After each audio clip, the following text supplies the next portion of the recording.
There's a sweet spot in every parent's relationship with their child, especially so a father and a daughter. For me, it was Italy, and Elizabeth was about 8. As we sat there back to back, I couldn't imagine what lay ahead. But I did know the first 8 years were about as good as it gets for a father.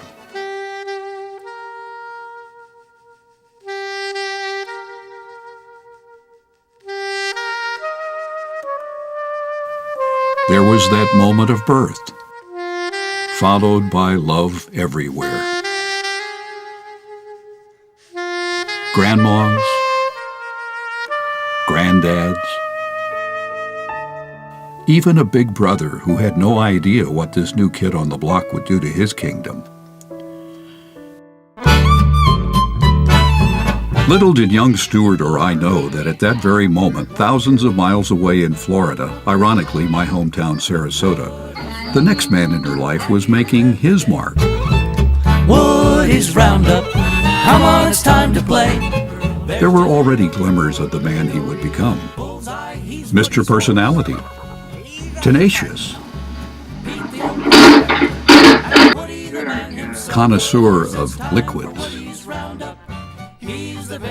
and a bit of an exhibitionist. Each time I see a little girl of 5 or 6 Okay, or 7, he was cute, but let's get back to my the daughter. joyous She was really smile cute. and say, thank heaven for little girls. For little girls get bigger every day. Thank heaven for little girls. They grow up in the most delightful way. Those little eyes so helpless and appealing, one day will flash and send you crashing through the ceiling. Thank heaven for little girls. Thank heaven for them all, no matter where, no matter who. Without them, what would little boys do? You put your right foot in, you put your right foot out, you put your right foot in, and you shake it all about. You do the hokey pokey and you turn yourself around. That's what it's all about. In Sarasota, young Brian had plenty to do. Girls would come later.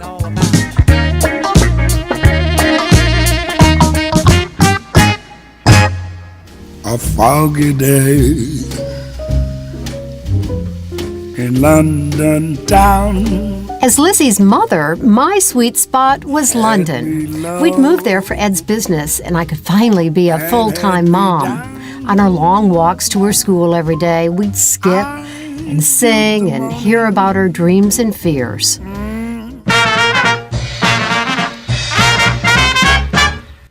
Thousands of miles away, Debbie and Stan were also guiding Brian through those teenage years and would culminate in a chance encounter at college. There were the Braces, older brothers, sports,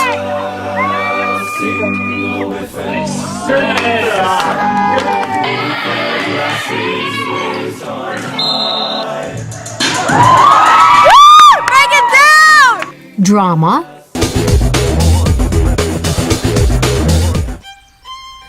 religion, Brian has chosen to wear a tallis today, which he himself designed, painted, and meticulously knotted.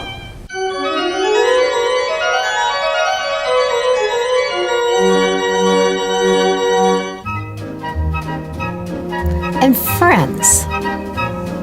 Wherever we go, whatever we do, we're gonna go through it together.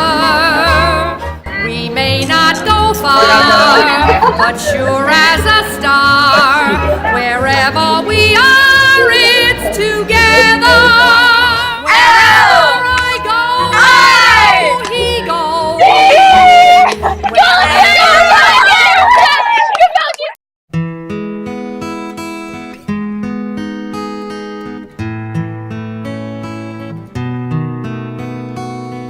Where are you going, my little one, little one. But my sweetest memories of Lizzie are summed up in flashes of compassion, humor, and unexpected maturity.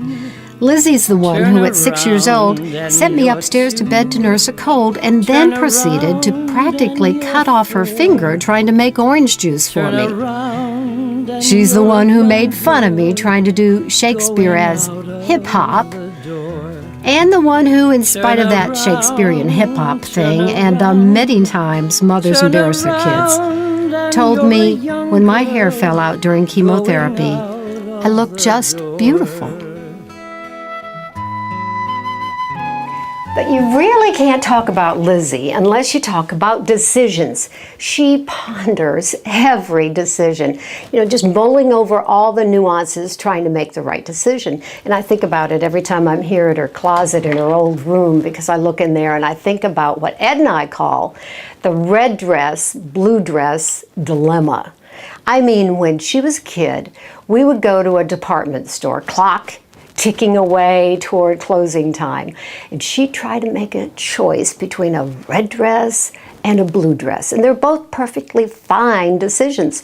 So I'd just sit there and I'd say, whatever you think, make up your mind, and very patiently kind of wait her out until she made the right decision.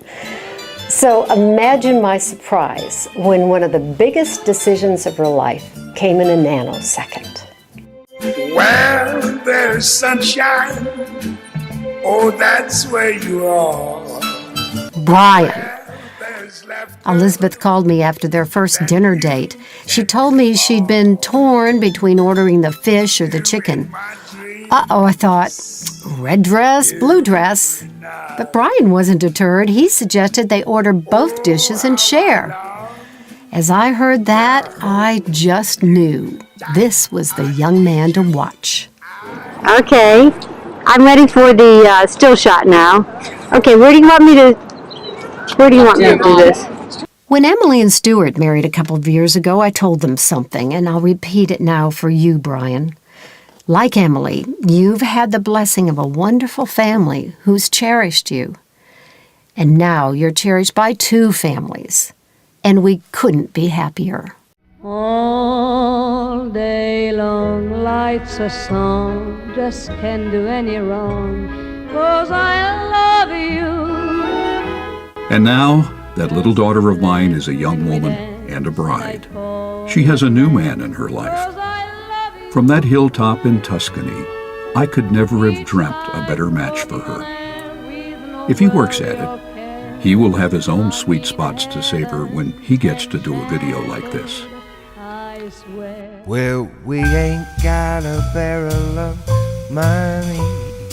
Maybe we're ragged and funny, but we'll travel along, singing our song, side by side. Brian and Lizzie, I have marveled at how well you work together. You treat one another with such respect and gentleness. It's clear you love each other.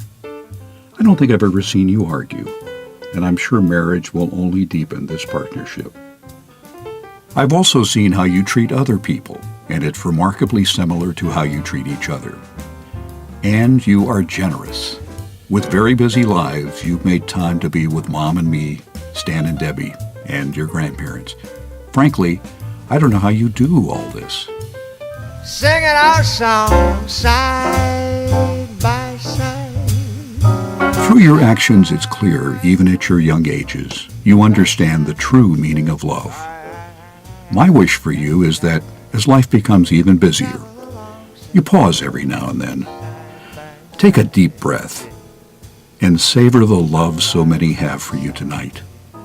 Remember, it's not because of your successes and honors. It's because of who you are.